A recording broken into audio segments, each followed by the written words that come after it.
केजरीवाल जी को जरा सी खांसी भी होती है, मैक्स में लेट जाते हैं, इलाज नहीं मिलता, बेंगलोर पहुंच जाते हैं। शौचालय बनाने से काम नहीं चलेगा। जिनको गुंडे बदमाश सुबह टॉर्च मार करके देखा करते थे ना, उनसे जाकर के पूछो। इन्होंने अपना शीश महल बनाया तब जब इनके पास ऑक्सीजन के लिए पैसा नहीं था। तो कहना नहीं चाहिए गुलाब जामुन से भी काला रंग होगा किसी गरीब के बच्चे का। इलेक्शन मांगते हैं ना तो कहते हैं आए होए कितना सुंदर प्यारा बच्चा है, गोद में उठा लेते हैं। ये 10 साल का विकास है केजरीवाल का। ये लंदन है, ये थेम्स नदी है भाई साहब, ये नाले का पानी नहीं है, ये थेम्स नदी है। दिल्ली को बर्बाद करने वाले केजरीवाल जी हैं, और अब भी अगर कोई केजरीवाल जी के साथ चल रहा है तो वो मूर्ख है। अगर आयुष्मान योजना इतनी प्रभावी है, इतनी प्रभावशाली है, तो उत्तर प्रदेश के लोग, बिहार के लोग दिल्ली के अंदर अस्पतालों में जो इलाज कराने आते हैं, तो वो आयुष्मान कार्ड वहाँ भी चल सकता था, वहाँ भी लागू हो सकता था। वर्ल्ड क्लास आरएमएल हॉस्पिटल के अंदर इलाज कराने आ रहे हैं, लोकनायक में आ रहे हैं, वो एम्स में आ रहे हैं। जो बड़ा एम्स का मतलब भाई साहब को शायद पता होगा कि एम्स के अंदर अगर आपको कोई बड़ी बीमारी है, गांव कस्बों में अगर इतनी अस्पताल अच्छे नहीं है। बिहार के अंदर किसकी सरकार रही सारे टाइम? लालू प्रसाद यादव की और नीतीश कुमार की। अब गठबंधन हुआ, उससे पहले लालू प्रसाद यादव किडनी बदलवाने अगर सिंगापुर जा सकते हैं, इसका मतलब कि बिहार में अच्छा हॉस्पिटल नहीं है। तो अगर बिहार के लोग दिल्ली इलाज कराने आ रहे हैं, उसमें पीड़ा क्या है? और दूसरी तरफ केजरीवाल जी कहते हैं हम गरीबों की सरकार हैं, गरीबों के साथ न्याय होना चाहिए। तो क्या वो गरीब सरकारी अस्पताल में इलाज कराने के लिए पैदा हुआ है, या उसका भी मन करता है कि भैया मेरे को बाबा साहब भीमराव अंबेडकर जी संविधान के तहत बराबर का दर्जा दे गए थे, मैं भी 40s में जाऊं, मैं भी मैक्स में जाऊं इलाज कराने जैसे केजरीवाल जी जाते हैं? वो क्यों नहीं जाते? सरकारी अस्पताल इतने अच्छे हैं तो वो क्यों एक बेड पे 3-3 पेशेंट लेटाते हैं? इनका कहना है कि केजरीवाल जी और अन्य नेताओं ने अपने स्वास्थ्य बीमा योजना बना रखी क्योंकि उनका फ्री इलाज चलता है, वो भी जनता के टैक्स पे। आप मेरे को एक छोटी सी बात बताइए, केजरीवाल जी को जरा सी खांसी भी होती है, मैक्स में लेट जाते हैं, इलाज नहीं मिलता, बेंगलोर पहुंच जाते हैं। इसका मतलब दिल्ली के अंदर अगर स्वास्थ्य सुविधाएं इतनी अच्छी है तो उनको क्यों आवश्यकता जाने की? इनके राघव चड्ढा इंग्लैंड पहुंच जाते हैं सिर्फ आंखों का इलाज कराने के लिए। क्यों चले जाते हैं इनके नेता बड़े बड़े? क्यों चले जाते हैं ये बताया? देखिए भैया ने बोला कि यहाँ पर एम्स में इलाज कराने आते हैं। हाँ। तो भाई साहब ये मान रहे हैं कि उत्तर प्रदेश के अंदर अच्छे प्राइवेट हॉस्पिटल नहीं है, वहाँ पे आयुष्मान कार्ड नहीं चलता, इसीलिए दिल्ली में आना पड़ता है उनको। भाई 10 साल होने को आ गए हैं योगी जी को भी, कितने आपने वर्ल्ड क्लास वहाँ पे हॉस्पिटल बना दिए कि लोगों को बाहर ना आना पड़े। 35 करोड़ की जनसंख्या है उत्तर प्रदेश की, तो सबसे पहले हमारा ध्यान कहाँ जाना चाहिए था? स्वास्थ्य पर, शिक्षा के ऊपर। ठीक है, अगर हम केजरीवाल जी के ऊपर ही ध्यान केंद्रित करेंगे कि उन्होंने मैक्स में क्यों कराया, बेंगलोर में क्यों कराया, तो यहाँ पर क्या बड़े बड़े नेता हैं वो बाहर नहीं जाते? तो योगी जी अच्छा काम कर रहे हैं। अटल बिहारी वाजपेयी जी ने यहाँ पर अपने घुटनों की हड्डियाँ क्यों नहीं बदलवाई थी एम्स के अंदर? क्यों गए थे बाहर?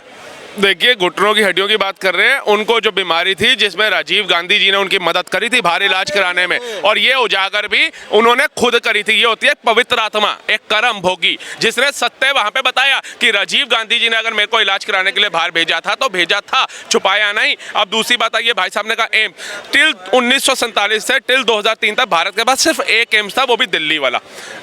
6 एम्स अटल बिहारी वाजपेयी जी ने दिए, 1 एम्स हमारे मनमोहन सिंह जी ने दिया, 16 एम्स मोदी जी ने दिए। आज आप जाकर के देखिए पश्चिम बंगाल के अंदर एम्स है, अपने पंजाब के अंदर एम्स बन गया, भटिंडा के अंदर बन गया, ऋषिकेश में एम्स तैयार है, कश्मीर के अंदर एम्स तैयार हो रहा है, जम्मू कश्मीर के अंदर, ठीक है, बिहार के अंदर कश्मीर तैयार हो रहा है, एम्स तैयार हो रहा है। कितने एम्स तो बन रहे हैं। और एक जगह तो ऐसी आपको बताता हूँ जो राज्य पीसफुल नहीं था, जहां आतंकवादी घटनाएं आए दिन होती थी, कर्फ्यू में डूबा रहता था, वहां IIM बन करके तैयार हो गया।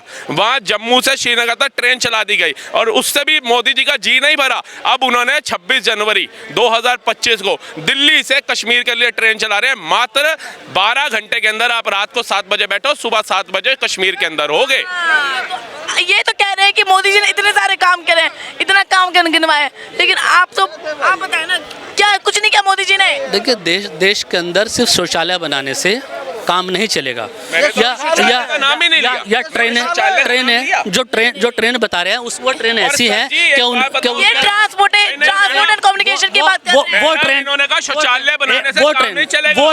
वो ट्रेन ऐसी है जो BPL वाला उसमें सफर भी नहीं कर सकता, BPL कार्ड धारक उन ट्रेनों में सफर नहीं कर सकता, उनका किराया भी अफोर्ड नहीं कर सकता। हाँ, नहीं कर सकता। जिनकी माताएं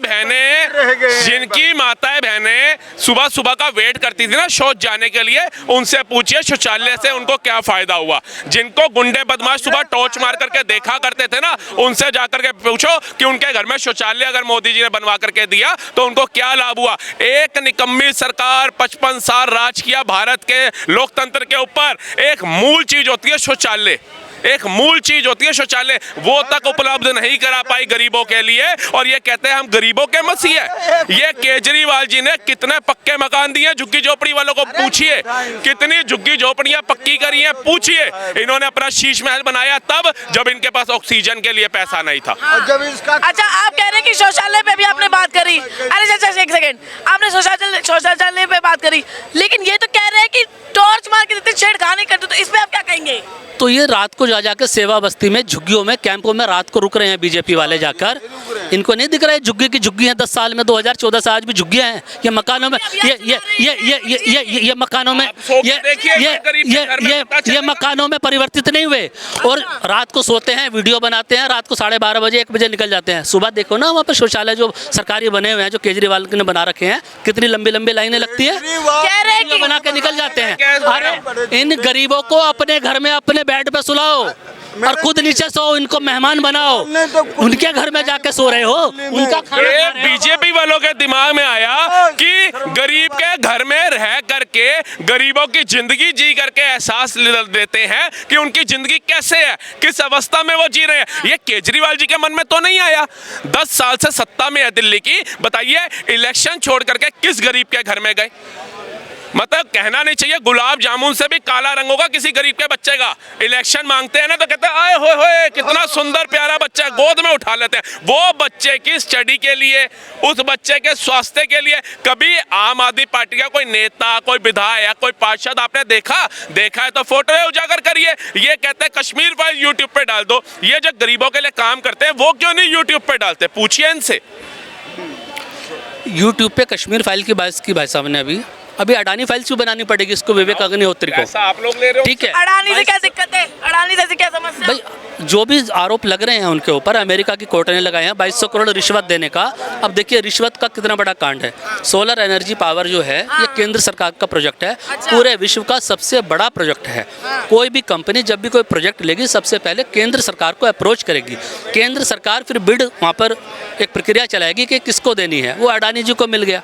अडानी जी को पैसा लेना था, अमेरिका के इन्वेस्टर्स ने आके वहाँ पर पैसा फंडिंग की।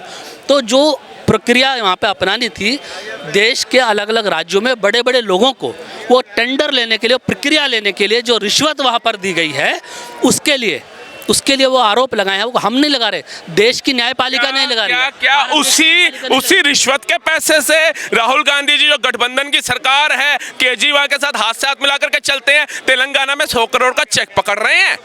राजस्थान में गहलोत सरकार थी 60,000 करोड़ का प्रोजेक्ट लिया। क्या ये उसी रिश्वत का पैसा था? पूछिए।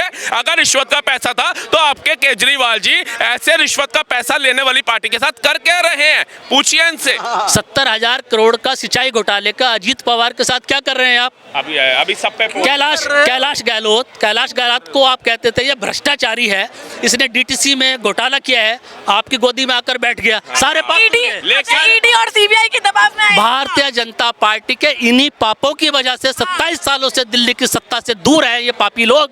और दिल्ली की जनता इनको इस बार इलेक्शन में भी सबक सिखाएगी। आने वाले 27 सालों तक भारतीय जनता पार्टी को दिल्ली की सत्ता का सुख नहीं मिलेगा। और भारतीय जनता पार्टी एमसीडी में काम करने कर 15 साल तक राज करने के 5 काम गिना दे जो दिल्ली की जनता के हित में किए हो, हम वोट देने को तैयार हैं। वो आयुष्मान योजना लाती है, इनको पसंद नहीं है। दिल्ली में जहाँ झुग्गी वहाँ पक्का मकान की बात करती है, भाई साहब को पसंद नहीं है। वो मेट्रो रेल के अंदर जहाँ दिल्ली सरकार को हिस्सा देना चाहिए वो हाथ खड़े करती है। मनोज तिवारी जी पैसा देते हैं मुकुंदपुर मेट्रो के ऊपर, वो इनको पसंद नहीं है। G20 होता है, वो कहते हैं सड़कों का निर्माण करो, बाहर से फॉरेनर्स ने आना है, G20 की समिट होनी है यहाँ पर, वो कहते हैं हाथ खड़े, हमारे पास पैसा नहीं है। सर्वोच्च न्यायालय उनको फटकार लगाता है। फिर हर किसी नेता के ऊपर, भाजपा के ऊपर वो एलिगेशंस लगाते हैं, फिर सुप्रीम कोर्ट में जाते हैं, माफिया मांगते हैं। इससे ज्यादा क्या गिरी हुई राजनीति कोई कर सकता है? इनसे पूछिए। उसके बाद बताइए जेल में कौन जा रहा है? केजरीवाल जी। अब ये कहते हैं ईडी, सीबीआई, मोदी सब बिका हुआ है, वो बेचते हैं। तो शराब नीति आप क्यों वापसी लेते हैं? अगर सही थी शराब नीति वो आप ही ने वापस ली ना, अगर वो सही थी तो वापस क्यों ली, और नहीं थी तो आपने घोटाला क्यों किया? इसका जवाब दो, जनता पूछ रही है आपसे। आपने तो कहा था कि घोटाला नहीं है, ये आरोप लगा रहे, तो ये तो कह रहे कि घोटाला ही है, शराब घोटाले में पकड़े गए। आपने कहा कि ये साबित नहीं हुआ है, तो बताएं आप। मैं तो उसी सर्वोच्च न्यायालय के न्यायाधीश से बात कर रहा हूँ। हाँ, आपके चैनल के माध्यम से मेरी बात पहुंचनी चाहिए वहां जी तक। जी जी कहिए। अगर एक भ्रष्टाचारी को जेल में डाला गया, तिहाड़ जेल में, तो आप जमानत किस आधार पे दे रहे हैं?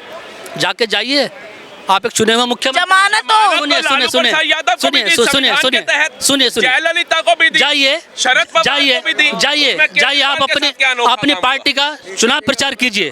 और दूसरी बार जमानत क्यों दी केजरीवाल को?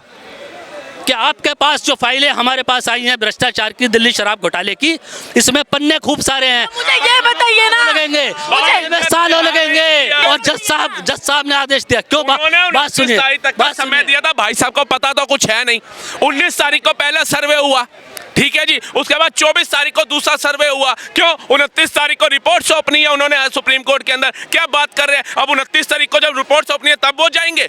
उनको जब टाइम मिलेगा, क्या ईडी सीबीआई ये एएसआई सब फ्री बैठे हुए हैं? वो सोच रहे हैं भैया हमारे पास एक ही काम है, अभी खुद बता रहे हैं 4 से 5 करोड़ केस पेंडिंग पड़े हैं। तो मुझे अब ये बताइए ना, ईडी का पहला सामान, दूसरा सामान, तीसरा सामान क्यों नहीं गए वो? मेरा सीधा गए नहीं गए? मेरा भैया का सीधा सा एक जवाब था भाई सबको, कि सुप्रीम कोर्ट के या न्यायपालिकाओं के पास वैसे ही 5.5 से 6 करोड़ केस पेंडिंग पड़े हैं।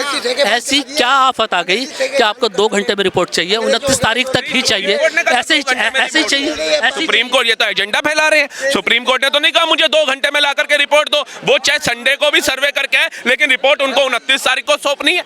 वो अपना टीम वर्क तो करेंगे, पेपर वर्क तो करेंगे कि उन्होंने क्या खोदा, क्या निकला, कहां से तस्वीरें आई। मतलब उन्होंने अभी ताजी गड्ढा करके तस्वीरें ली और सीधा कोर्ट पहुंच जाएंगे। मतलब क्या आप दर्शा क्या रहे हैं भाई साहब, ये बताइए। और बात हो रही है यहाँ पे केजरीवाल जी के विकास के ऊपर। केजरीवाल जी ने तो इतना अच्छा विकास किया कि मैं दिल्ली यूनिवर्सिटी, जहां दीन दुनिया से लोग पढ़ने के लिए आते हैं, ये मेरा इलाका है सर। 35 साल मेरी उम्र है मैडम, आज तक अपने इलाके की ये दुर्दशा हमारे बाप दादाओं ने भी देखी, हमने नहीं देखी। ये 10 साल का विकास है केजरीवाल का। ये लंदन है, ये थेम्स नदी है भाई साहब, ये नाले का पानी नहीं है, ये थेम्स नदी है। और ये जो मेरे फर्नीचर खराब हुआ, ये केजरीवाल जी शीश महल के अंदर जो करोड़ों के पर्दे, लाखों के शीशे लगा करके बैठे हैं, एक मिडिल क्लास बंदा कैसे ये गद्दे लेकर के आया हो वो जानता होगा, कैसे पैसा खर्च किया होगा, और ये बर्बाद हो गए। इसका खामियाजा कौन भुगतेगा, ये जवाब केजरीवाल नहीं देंगे। उसके बाद ये मेरा घर, तो भाई ये फर्नीचर मेरे घर का गया, दरवाजे फूल गए सारे, ये बताइए। इसलिए मैंने केजरीवाल जी को चुना था, इसलिए मैं लोगों के बीच में जाके कह रहा था भैया केजरीवाल मतलब नायक पिक्चर का अनिल कपूर, और आज मैं जाकर के कह रहा हूं केजरीवाल मतलब अमरीश पुरी का भी बाप।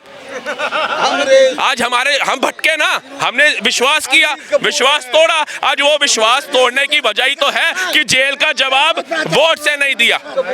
जेल जी केजरीवाल जी ने इतने अच्छे काम करे हैं दिल्ली के अंदर जो पहले सरकारों ने आज तक नहीं करे। क्या काम करे बताएंगे? अरे जल भराव से 3 बच्चों की मौत हो गई, आज से पहले कभी जल भराव में डूब के बच्चों की मौत नहीं हुई थी, और वो भी जो IAS IPS बनने आए हो। फिर घर जा रहा हो बंदा, गेट से करंट लगने से किसी बच्चे की मौत नहीं हुई थी, घंटे भर की बारिश थे। आज से पहले किसी ने नहीं देखा होगा कि 1 घंटा बारिश हुई और पूरी दिल्ली डूब गई। ये लाल किले के अंदर तो हमारी पुरखें भी पढ़ती थी इतिहास के अंदर कि लाल किले के अंदर जो आगे वो बाउंड्री है उसके अंदर झरना होता था अंग्रेजों का। आज हमारी जीती जाती जनरेशन देख रही थी झरना बहता हुआ। तो ये दिल्ली को बर्बाद करने वाले केजरीवाल जी हैं। और अब भी अगर कोई केजरीवाल जी के साथ चल रहा है तो वो मूर्ख है, उसको कोई मतलब नहीं है विकास से, उसे कोई मतलब नहीं है अपने परिवार से, उसे कोई मतलब नहीं है अपने आने वाली पीढ़ी के पड़ोसान से।